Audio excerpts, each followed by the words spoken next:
How could you drive her away? She has 3 children, a relative reproached.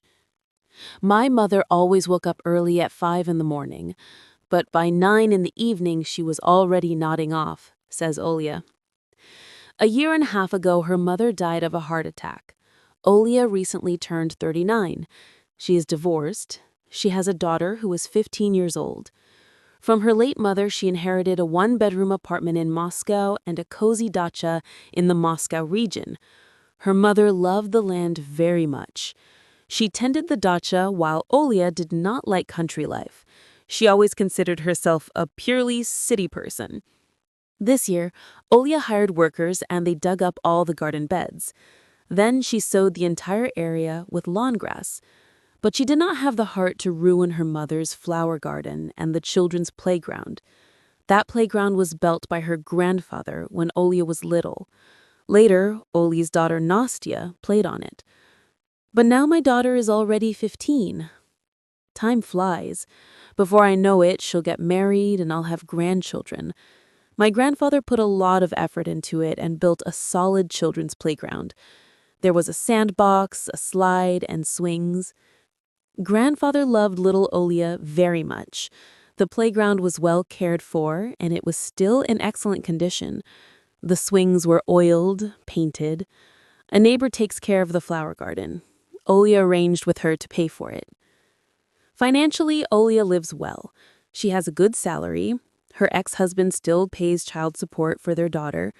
She also rents out her mother's apartment. At first, she wanted to rent out the dacha, but then she changed her mind. Lately, she started to enjoy resting in nature. Their dacha has all amenities: a warm toilet, hot water, a shower, and nearby there is a beautiful lake and forest. This year, her daughter, Anastasia, flew to Yalta to her grandmother on her father's side, and Olia decided to spend a month at the dacha. In the mornings, Olia sleeps late. On workdays, she forces herself to go to bed around midnight or later. Her workday starts at 10. On weekends, she sleeps in, and at night she watches TV or reads. On vacation, this schedule is perfect. She is already used to it. When Olia was a child, her mother tried to instill a different daily routine, but it did not work. The girl did not argue with her mother back then, but it was hard for her. And when she grew up and became independent, she started living the way it suited her. On the second day of her stay at the dacha, Olia heard children's voices under her window. It was 8:30. Looking out, Olia saw Taisia with little children on her plot. Taisia was either the granddaughter of her mother Nina's cousin, or the daughter of her mother's Galina's second cousin, or some sort of fourth cousin of Olia's. Olia wasn't even sure. Although she and Taisia knew each other, they rarely communicated. Taisia had 4 children. The eldest son was 16, and the others were 9, 5, and 2 years old. Olia's mother had said that when Taisia came to the dacha, she allowed her to play with the children on the playground. Their dacha is 3 houses away from ours, Taisia recounts. Taisia's husband brings his family to the countryside every summer. Sometimes he sends either his mother-in-law or his mother to help Taisia with the children. Their family is well off. They do have many children, but her husband has his own business and earns very well. Her dacha is a 2-story, well-kept house. It's obvious they have money. Taisia's eldest son is from another husband. My mother often felt sorry for the relative, since that man left the young woman with a child. So she always let Taisia and her eldest son play on the playground. Let the boy play. After all, he's growing up without a father, my mother used to say. She even gave Taisia the keys to the gate. Now her eldest son is grown, no longer interested in swings. But then Taisia had 3 more children. Financially, she lives well. But strangely, though they had money to build such a huge, nice house, they never seemed in a hurry to build their own playground.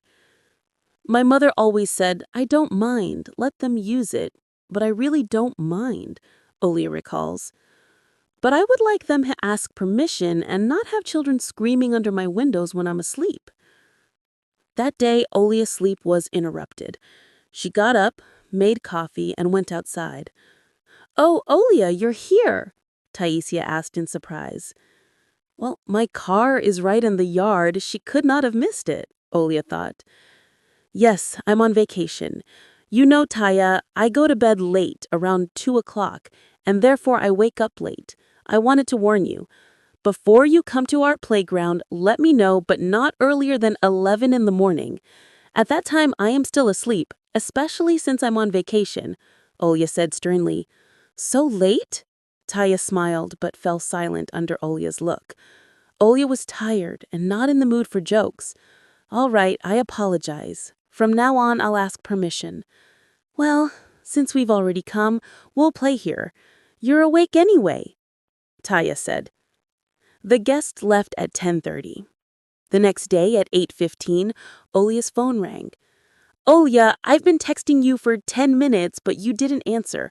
We're already on our way to your place, Taya said cheerfully. But I told you in plain Russian yesterday. I sleep until 11, and you shouldn't come earlier. That includes phone calls too. You woke me up again. All right, don't be mad, but we're already coming. You're awake anyway, Taya insisted. And the next morning at 8:20, Olia was again woken by children's squeals and laughter. I didn't text or call you this time, Taisia tried to explain. You say we shouldn't come before 11, but by then it's scorching hot. The children might get heat stroke. We usually stay inside during the hottest time. We have air conditioning, she explained. Listen, Taisia, I absolutely don't care what is allowed or not for your children. Olia realized she should stop being polite because such shameless people did not understand normal words. She had tried to explain politely, but they ignored her requests. Well then, Taisia, in that case, don't come here anymore. Do you understand? Olia said harshly. She turned around and left. The next day, Olia installed a new lock on the gate and changed all the locks on the doors, just in case. In the evening, she received a call from some relative she didn't even know who accused her of being selfish and cold-hearted. Your mother was not like that, and shameless Olia chased away a woman with little children. Now those poor kids have nowhere to play. Taisia has 4 children. How could you drive her away? Olia couldn't even figure out whose voice it was or what exactly they wanted from her. But most importantly, Taisia was by no means a poor woman. Her husband could easily buy and install a wonderful playground on their own plot. Then they could go out at 5 in the morning if they wished. After that, Olia blocked unknown numbers. Now she peacefully sleeps until 11, as she is used to. And the playground will be waiting for her own grandchildren.